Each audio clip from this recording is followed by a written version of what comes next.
Chapter 1. Why do you talk about race so much?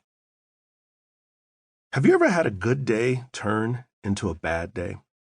One Sunday afternoon, I was marinating in my home office, reflecting on the epicness of our Sunday service at Transformation Church, where I am lead pastor and co-founder along with my wife, Vicky.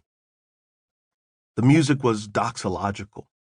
Jesus was exalted. I preached my guts out. I was faithful to exegete the text. The gospel was proclaimed.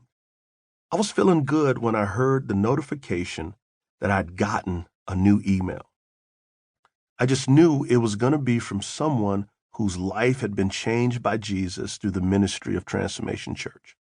I opened the email, and the first thing I read was, "Why do you talk about race so much in your sermons? You need to stop it." My heart sank. That empty pit feeling entered my stomach. Doubt crept into my mind. I had to take a step back and remember who I am in Christ and whose I am in Christ. Over the years of shepherding people, I've learned through much prayer and reliance on my wife's and other elder pastors' wisdom to always respond to critical emails with love, patience, and theological integrity. Sometimes hostile emails are ways for professing Christians to cuss me out and say slanderous, ugly things, but other times they become pathways to understanding, reconciliation, and unity.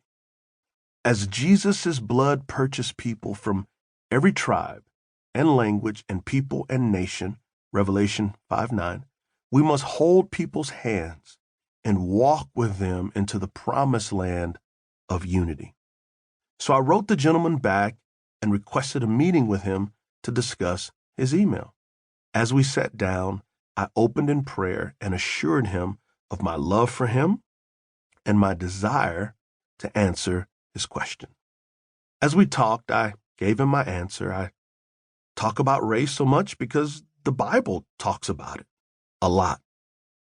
Many of my white siblings in Christ that join us from homogeneous churches are surprised, caught off guard, and uncomfortable with how much the Bible talks about race. Many have never seen a connection between the gospel and racism.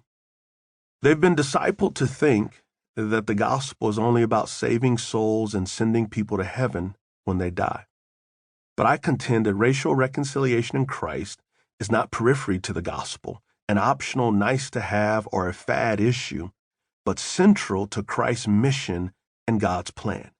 God has always promised a multicolored, multiethnic family to Abraham, and that family was given to him in Jesus Christ. History informs the present. Most followers of Jesus have no idea of the ethnic tension, division, and hatred that existed in the world which Jesus lived. Sociologist Rodney Stark describes this environment. He writes that one of the major reasons why Greco-Roman cities were so prone to riots was deep-seated racial conflicts and hatred. Racism and racial injustice are diseases that have plagued humanity since sin entered the world and dark power proved evil. Ethnic conflicts leading to riots are not just modern phenomena. In the biblical language, anyone who was not Jewish or a descendant of the 12 tribes of Israel was a Gentile. For Jews in the time of Jesus, the pagan Gentile Romans ruled Israel and most of the known world with an iron fist. Many of the Jewish people in Israel and throughout the Roman world would have felt like God had abandoned them.